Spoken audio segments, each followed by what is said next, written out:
Hello friends, నేను మీ Bombay భారతక్కను. Bagara rice ఎలా తయారు చేసుకుందామో చూద్దాం రండి.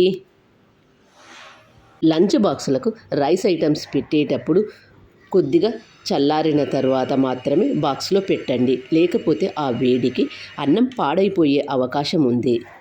పప్పులు కూరలు బోర్ అనిపించినప్పుడు సింపుల్గా ఇలా బగారా రైస్ చేసుకోండి. ఈ బగారా రైస్ను కిట్టి పార్టీస్కి, గెట్ టుగెదర్లకు, ఎవరైనా గెస్టులు వచ్చినప్పుడు కూడా ఇలా సింపుల్గా చేసి పెట్టినట్లయితే బాగుంటుంది. ఒక గ్లాస్ బియ్యం, తేజ్పత్తా, దాల్చిని, యాలకులు, లవంగాలు, షాజీరా 1 table spoon, garam masala 1 table spoon,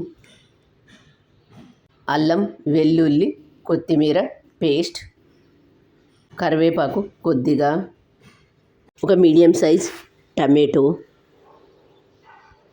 onion 1,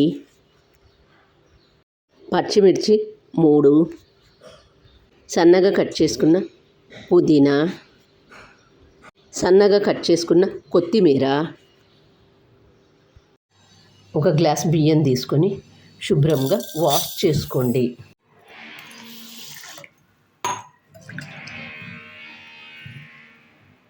wash చేసుకున్న బియ్యంలోకి నీళ్లు పోసి ఒక 10 నిమిషాలు పక్కన పెట్టండి. గ్యాస్ ఆన్ చేసుకొని ఒక బాండీ పెట్టుకొని నెయ్యి ఒక 2 టేబుల్ స్పూన్లు వేసుకొని కొద్దిగా ఆయిల్ వేసుకొని, ఆయిల్ వేడైన తర్వాత తేజ్పత్తా, దాల్చిని, 2 యాలకులు, 4 లవంగాలు, మరాఠీ మొగ్గ, పొడువుగా కట్ చేసుకున్న ఉల్లిగడ్డలు, షాజీరా. ఇవి కొద్దిగా వేగిన తర్వాత పొడువుగా కట్ చేసుకున్న పచ్చిమిర్చి. ఇవి కొద్దిగా వేగిన తర్వాత పప్పులు, సాంబార్లు, పచ్చళ్ళు బోర్ అనిపించినప్పుడు ఇలా సింపుల్గా బగారా రైస్ చేసుకోండి. కరివేపాకు, టమాటో ముక్కలు, ఫ్రెష్గా తయారు చేసుకున్న అల్లం వెల్లుల్లి కొత్తిమీర పేస్టు, పచ్చివాసన పోయేంత వరకు వేయించుకోండి. అల్లం వెల్లుల్లి కొత్తిమీర పచ్చివాసన పోయేంత వరకు వేయించుకోండి. మనం ఎక్కడికైనా బయటికి వెళ్ళాలి అంటే పప్పులు కూరలు సాంబార్లు ఇవన్నీ చేయాలంటే టైం ఎక్కువగా తీసుకుంటుంది. కాబట్టి సింపుల్గా ఇలా బగారా రైస్ చేసుకోండి. ఇవంతా బాగా వేగిన తర్వాత గరం మసాలా మరికొద్దిసేపు వేయించుకొని సన్నగా కట్ చేసుకున్న కొత్తిమీర, సన్నగా కట్ చేసుకున్న పుదీనా, ఇదంతా కొద్దిగా వేగిన తర్వాత ముందుగా వాష్ చేసుకున్న బియ్యాన్ని ఇందులో వేసుకొని,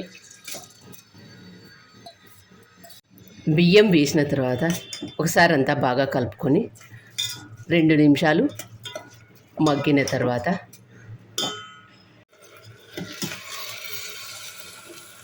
ఒక గ్లాస్ బియ్యానికి 1.5 గ్లాస్ నీళ్లు పోసుకోండి.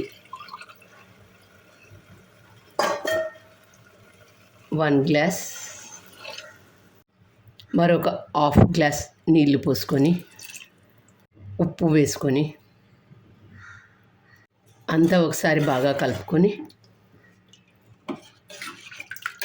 మూత మూసి మీడియం మంట మీద మగ్గించుకోండి.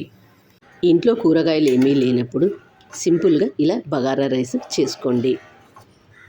ఈ బగారా రైస్ చేసుకోవడానికి టైం కూడా ఎక్కువగా పట్టదు. కాబట్టి సింపుల్గా ఇలా చేసుకోండి.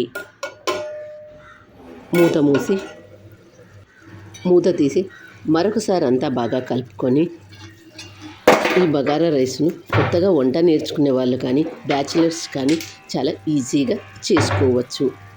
మూత మూసి ఇందులో ఉండే నీళ్ళన్నీ ఇంకిపోయేంత వరకు సన్నటి మంట మీద మగ్గించుకోండి. పప్పులు కూరలు సాంబార్లు బోర్ అనిపించినప్పుడు ఇలా సింపుల్గా బగారా రైస్ చేసుకోండి. దీన్ని రైతాతో పాటు సర్వ్ చేసుకొని తింటే ఎంతో బాగుంటుంది. అన్నం ఉడికినది లేనిది ఒకసారి చెక్ చేసుకొని గ్యాస్ ఆఫ్ చేసుకోండి. ఈ బగారా రైసును షేర్వాతో కానీ లేదా రైతాతో కానీ సర్వ్ చేసుకొని తింటే ఎంతో బాగుంటుంది. నా ఛానల్ కొత్తగా చూసేవాళ్ళు సబ్స్క్రైబ్ చేసుకోండి. మరి మీకు ఎలా వచ్చిందో నాకు కామెంట్ చేసి చెప్పండి. మరొక కొత్త రెసిపీతో మీ ముందుకు వస్తాను. Thank you for watching.